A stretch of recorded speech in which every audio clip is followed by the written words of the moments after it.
और उसे राजेश की ओर फेंक दिया।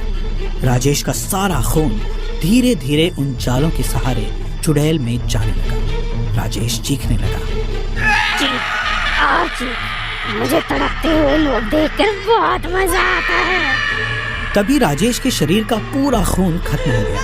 राजेश की वहीं पर मौत हो गई। चुड़ैल भी वहां से गायब हो गई। अपने राजेश को मरते हुए शोभा भी एक पेड़ के पीछे से छुप कर देख रही थी। चुड़ैल के गायब होते ही वो राजेश की लाश के पास आ पहुंची और उसे पकड़कर रोने लगी।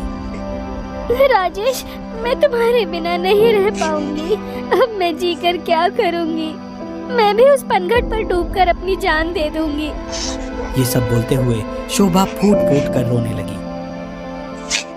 वो अचानक उठी और पनघट की तरफ बढ़ने लगी। तभी वहां राजेश की आत्मा प्रकट हुई।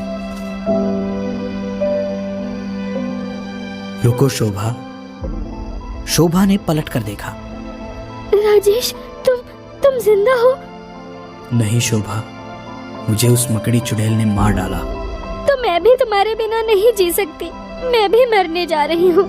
नहीं शोभा नहीं, तुम्हें जिंदा रहना होगा। तुम्हें उस चुड़ैल से मेरी मौत का बदला लेना होगा। मुझे? हाँ, तुम्हें। पर कैसे? तभी राजेश शोभा को कुछ बताता है।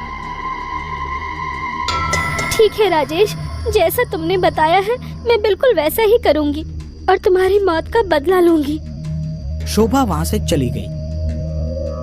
राजेश की आत्मा भी कहीं गायब हो गई। शोभा सीधे अपनी सहेली रूपा के पास गई और रूपा को उसने सारी बातें बताई। ये तो बहुत बुरा हुआ। आए दिन उस मकड़ी चुड़ैल का आतंक बढ़ता ही जा रहा है। मेरे भाई को भी उसी ने मारा था। काश उसे कोई मार देता। हम मिलकर कर सकते हैं रूपा। तुम ये कैसी बातें कर रही हो? मैं भी अपने भाई की मौत का बदला लेना चाहती हूँ, पर सिर्फ हम दो लड़कियाँ क्या कर सकती हैं? राजेश ने मुझे एक आइडिया बताया है। अगर मकड़ी चुड़ैल को सांप से कटवा दिया जाए तो सांप के जहर के कारण मकड़ी की मौत हो सकती है। मेरे सामने एक सपेरा है। रुको, मैं कहती हूँ, शायद वो हमारी कुछ मदद कर सके। चलो उसके पास चलते हैं। तभी वो दोनों रूपा के मामा जी के पास जाते हैं और उन्हें सारी बात बताते हैं। उस मकड़ी चुड़ैल ने तो आतंक मचा रखा है। चलो मेरे साथ, आज उसे उसकी औकात बताता हूँ। तभी रूपा के मामा ने अपनी सांप वाली टोकरी उठाई और तीनों वहां से पनघट की तरफ चल दिए। पनघट पर जाकर रूपा और उसके मामा दोनों सांप की टोकरी को लेकर एक पेड़ की आड़ में छिप गए। पनघट पर राजेश पहले से ही मकड़ी चुड़ैल को अपनी बातों में फंसाए हुए था। देख राजेश, तो कह रहा था मेरी शोभा को भी मेरे पास ला दे। वो देखो आ रही है। बस उसका खून पीकर मैं अभी उसे तेरे पास भेज देती हूँ। तभी शोभा भी मकड़ी चुड़ैल की तरफ बढ़ने लगी। आजा आजा शोभा, तुम्हें भी तुम्हारे राजेश के पास भेज दूं। तभी शोभा एकदम चुड़ैल के नजदीक जाकर सट गई। चुड़ैल ने भी तुरंत अपने हाथों से जाले निकाले और शोभा पर फेंक दिए। मकड़ी के हाथों से निकले जाले शोभा को अपनी गिरफ्त में लेने लगे। शोभा को दर्द होने लगा। शोभा चीखने लगी।